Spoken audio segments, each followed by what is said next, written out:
My self Jitendra, और आज का टॉपिक है हमारा क्वेश्चन आंसर सेशन। ठीक है, और टॉप 5 जो हम बच्चे लोग सेंड किए थे, लेकिन इस टॉप 5 में मैंने रीजनिंग का पजल इंक्लूड नहीं किया है, इसलिए क्योंकि टॉप 5 में ना रीजनिंग का टॉप 5 बेस्ट पजल वो इंक्लूड करूंगा। सो इसमें सिर्फ अर्थमेटिक पोर्शन है और एक रीजनिंग का पोर्शन है और एक इंग्लिश का क्वेश्चन है।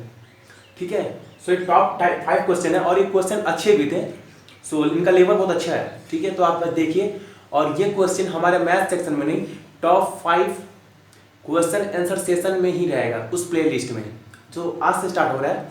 सो एक नया प्लेलिस्ट करूंगा, रीजनिंग इंग्लिश मैथ के अलावा भी, बैंकिंग के अलावा भी टॉप 5 क्वेश्चन आंसर सेशन भी रहेगा हमारा। ठीक है, सो आते हैं आज के सम पर। पहला सम अर्थमेटिक का है और इन्हें सेंड किया था चंदन यादव ने दुर्गापुर से, इस सम को।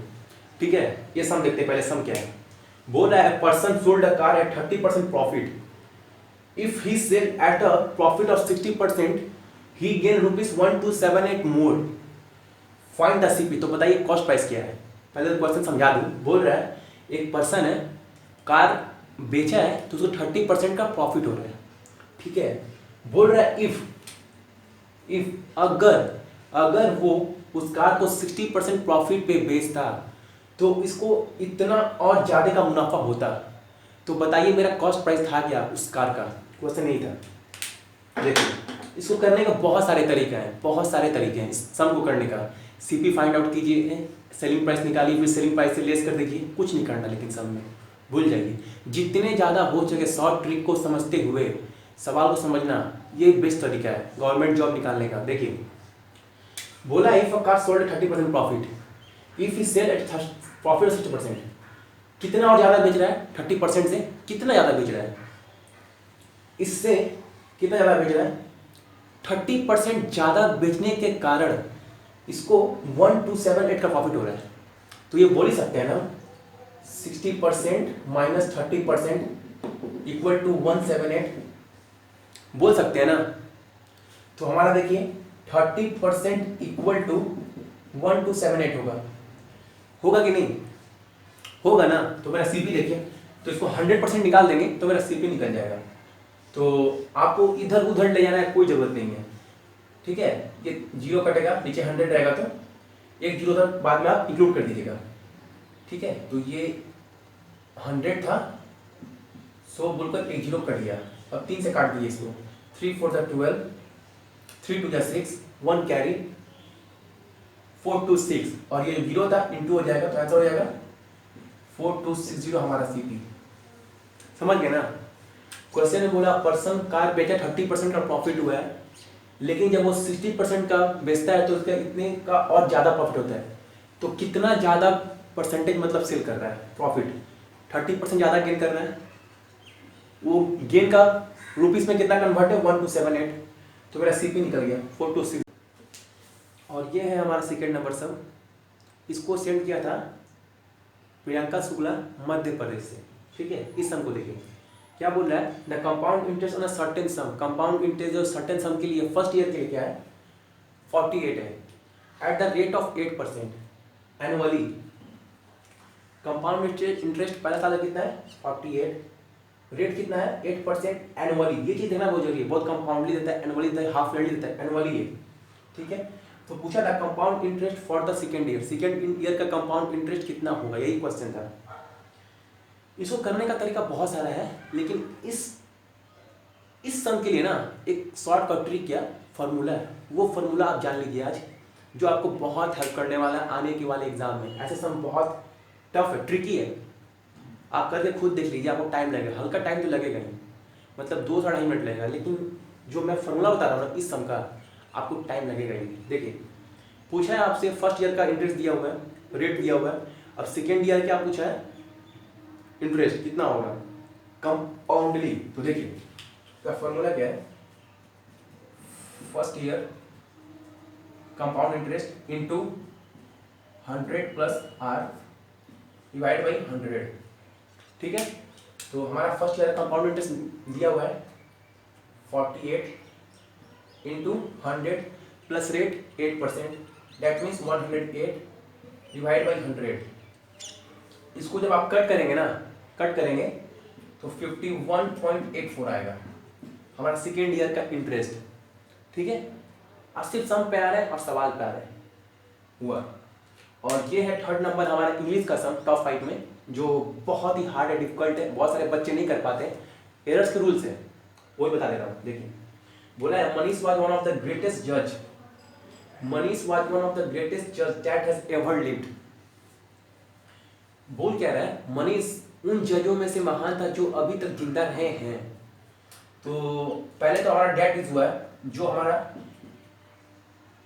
रिलेटिव प्रोनाउन है, और रिलेटिव प्रोनाउन के केस में इसको पहचानना बहुत हार्ड है। रिलेटिव प्रोनाउन केस में क्या होता है, जो हमारा जज है वो क्या है, प्लूरल है, प्लूरल है। ठीक है, तो हमारा डेट तो आएगा ही नहीं, बिकॉज हम बोलना क्या चाह रहे हैं, मनीष उन महान जजों में से एक है जो अभी तक जिंदा रहे हैं। ठीक है, तो जज क्या है हमारा, प्लूरल, तो डेट के जगह पर डेट के जगह पर दोज आएगा, सो यहाँ होगा दोज। ठीक है, इजी नहीं था।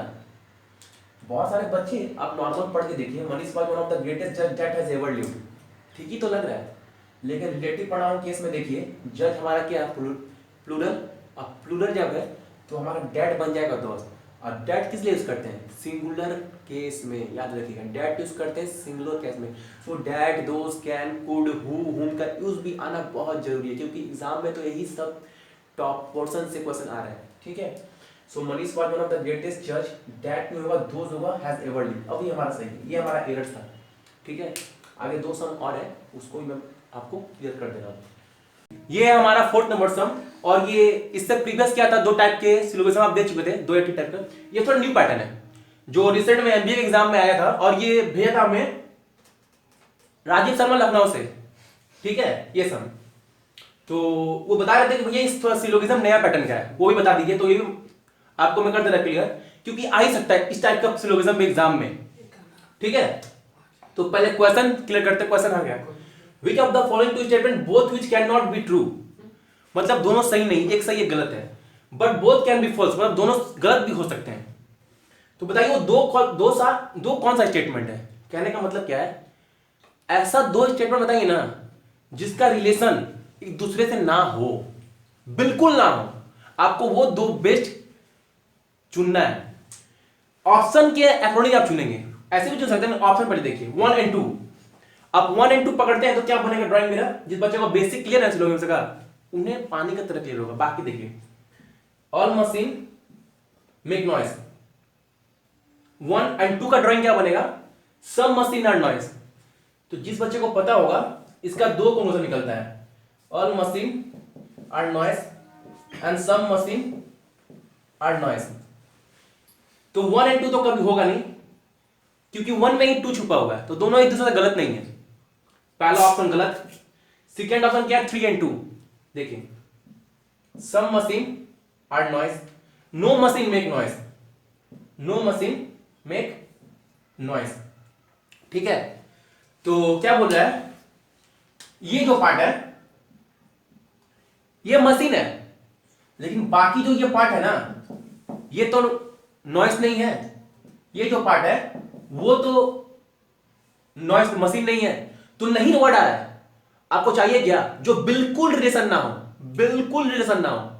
यहां सम बोला है तो मेरा ये भी ऑप्शन गलत। 1 और 3 देखते हैं होता है कि नहीं। क्या बोला है, ऑल मशीन आर नॉइज, मतलब जितना का जितना मशीन है वो पूरा नॉइज है, पूरा का पूरा। फिर क्या बोला, थर्ड नंबर देखिए, जो मशीन है वो नॉइज बिल्कुल नहीं है, मतलब बिल्कुल नहीं। क्लियर बोल दिया, पूरा का पूरा मशीन क्या है, नॉइज है।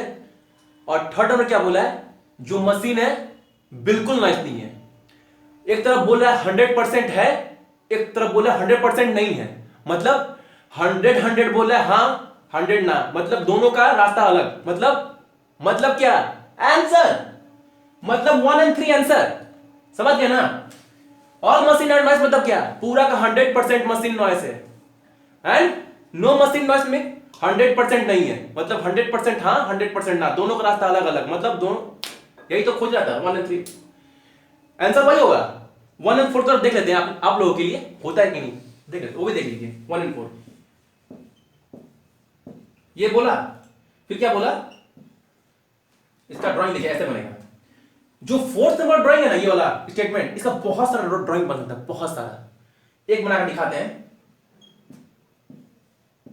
क्या बोला, और मशीन नॉइस 100%, सारा मशीन नॉइस है। ओके, फिर क्या बोला, some machine are not noise, सारा का सारा नॉइस तो मशीन है, लेकिन बहुत सारा पार्ट जो मशीन का है वो नॉइस नहीं है, मतलब नहीं आ रहा, मतलब 50%, इधर 100%। चलो 50% तो है, 100% नहीं होता, 50% नहीं, आपको 100 चाहिए, और वो मिला कैसे, 1 and 3 में। समझ गया ना इसका टेक्निक कैसे करना है। सो जिस बच्चों को समझ में ना आए मैसेज कीजिएगा, बताऊंगा, ठीक है। और ये हमारा 4th टाइप का था सिलोगिज्म। एक तो ओल्ड वाला, सेकंड जो करवा दिए थे, थर्ड जो ऐसे वाला बताए थे, और एक यार जितने भी टाइप के हैं मैं सब करवा दूंगा, क्योंकि मैं वो नहीं चाहता जो 2016 में बच्चों साथ हुआ ना, पैनिक होने लगे कोडिंग डिकोडिंग सिलोगिज्म देखकर, भैया न्यू टाइप कहा गया था, न्यू टाइप नहीं। अब वो गलती नहीं करना बच्चों को 2017 में। जितने टाइप के हैं सब प्रैक्टिस कर लो, जो आएगा कर लेंगे। क्यों कर लेंगे, जितू पे तो बता ही दिए थे। अब इस बार साथ में कौन है, इस बार सबका निकलेगा एग्जाम, जो भी डाउट है। हमारा 5th नंबर सम, ठीक है। आप वीडियो पॉज करके पहले ये सम कीजिएगा, देखिएगा आउट ऑफ 100 ना 70% बच्चों से ये सम नहीं बनेगा। पता है क्यों, और इस सम का इंपॉर्टेंस पहले बोलते हैं, इंपॉर्टेंस कितना है। अगर 5 एग्जाम होते बैंक के ना, तो 3 में तो इस टाइप का सम मिलेगा ही मिलेगा। सो मैं वही चीज करा रहा हूं जो बच्चों को काम आने वाला है, जो इंपॉर्टेंट है, हाई लेवल के, ठीक है।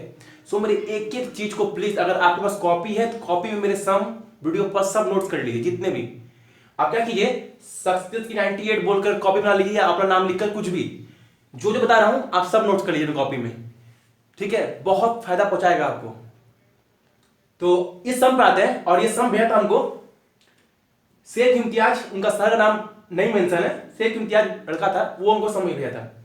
तो सम पे आते हैं। सम क्या बोल रहा है, a train M leaves Meerut at 5 PM। एक ट्रेन है एम नाम का, वो मेरठ से कितने बजे निकला है, 5 बजे सुबह में। फिर क्या बोला, and reach Delhi at 9 AM, और वो दिल्ली कितने बजे पहुंचता है, 9 बजे सुबह। आगे देखिए, अनदर ट्रेन, मतलब एक और ट्रेन लीव दिल्ली, अब वो दिल्ली से खुल रही है, ना कि मेरठ से, वो दिल्ली से खुल रही है कितने बजे, सुबह 7 बजे। और वो रीच मेरठ, और वो मेरठ पहुंच कब रही है, सुबह 10:30 बजे, 10:30। क्लियर।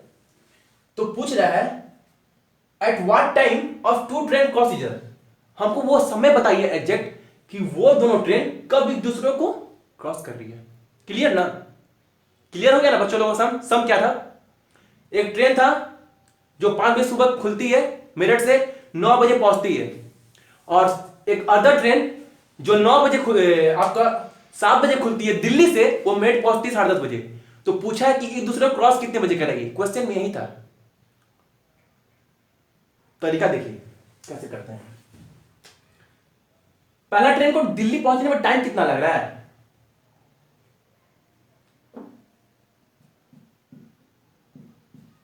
चार घंटा लग रहा है ना, लग रहा है 4 घंटा ना। और जब दूसरा ट्रेन है उसको कितना घंटा लग रहा है, 7 से 10:30, तो 3.5 घंटा हुआ ना, ठीक है। इतना चीज तो बच्चों को क्लियर है ना मैं क्या बोल रहा हूं, लेकिन डिस्टेंस पता नहीं है कि दोनों का डिस्टेंस है कितना, ये चीज पता नहीं है, ठीक है। देखिए, जिस बच्चे को मैंने टाइम एंड वर्क का कुछ सम में करवाया था अर्थमेटिक पार्ट 1 में, उसका रूल्स पता होगा, मैं 1-2 समय समझाया भी था कि आप डिस्टेंस या टोटल वर्क कैसे निकालें। वही सेम फॉर्मूला मैं यहां भी यूज करूंगा। देखिए, ये फर्स्ट हुआ, ये सेकेंड ट्रेन हुआ, अगर ये लेती है 4 घंटा और ये लेता है 3.5 घंटा पहुंचने में, ठीक है, तो आपको इस दोनों का ऐसा नंबर लीजिए जो एक दूसरे से कट जाए, या दोनों का एलसीएम ले लीजिए। तो बहुत सारे नंबर है, 28 है, 28 है, ठीक है। तो आप पहले बाहर निकालिए, ये जो ट्रेन है 1 घंटा में कितना जा रही है, 4 घंटा में तो पहुंच जा रही है पूरा, 1 घंटा में कितना किलोमीटर जा रही है, 7 किलोमीटर। टोटल डिस्टेंस 28 किलोमीटर है, और 4 घंटे में ये पूरा पूरा कर लेती है। तो ये ट्रेन 1 घंटा में कितना किलोमीटर जाएगी, 7 किलोमीटर। और ये ट्रेन, इस ट्रेन को दूर करने के लिए इतना टाइम लेती है, 3.5 घंटा इस दूरी को तय करने के लिए। तो 1 घंटा में कितना जाएगी? 8 घंटा जाएगी ना। 8 से 24 और 8 इंटू 0.54, 24 प्लस 4 28, तो 8 किलोमीटर जाएगी 1 घंटे में, ठीक है। लेकिन ये ट्रेन खुल कब रही है? सुबह 5 बजे, मतलब, और ये ट्रेन 7 बजे। इसका मतलब क्या हुआ? ये 2 घंटा 5 से 7 चल रही है। तो 2 घंटे में ये कितना कवर अप कर ली डिस्टेंस? 14 किलोमीटर। तो 28 में तो 14 माइनस कर दीजिए पहले। अब 14 किलोमीटर बचा है। अब इस 14 किलोमीटर को दोनों ट्रेन मिलकर कवर अप कर रही है। 2 घंटा पहले तो चली, तो वो डिस्टेंस तो कवर अप कर ली। अब बचा 14 किलोमीटर। अब क्या करेंगे? दोनों का स्पीड तो अलग अलग है ना। तो 8 प्लस 7 15 होता है कि नहीं? अब इस डिस्टेंस को, ये 14 किलोमीटर है, इस डिस्टेंस को 14/15 करेंगे। और सबको पता होगा टाइम को कन्वर्ट करने के लिए 60 यूज करते हैं। 60 तो ये 60 होगा। 15 इंटू 4 16, तो मेरा 56 होगा कि नहीं? 56 मिनट होगा ना। तो देखिए, दोनों 5 से 7 चला। अब दोनों ट्रेन 7 बजे चल रही है, 7 बजे से। दोनों ट्रेन कब चल रही है? 7 बजे से। वो भी 7 बजे से, ये भी 7 बजे से, दोनों का इक्वल, क्योंकि 2 घंटे का हिसाब निकाल लिया 14 किलोमीटर वो चल रही। अब दोनों, वो भी 7 बजे चली, ये भी 7 बजे चली। 7:56 आंसर होगा। ये मेरा निकला 56, मतलब 56 मिनट चलने के बाद दोनों ट्रेन को मीट कर जाएगी। तो मेरा आंसर होगा 7.56 मिनट एंड AM, ठीक है ना।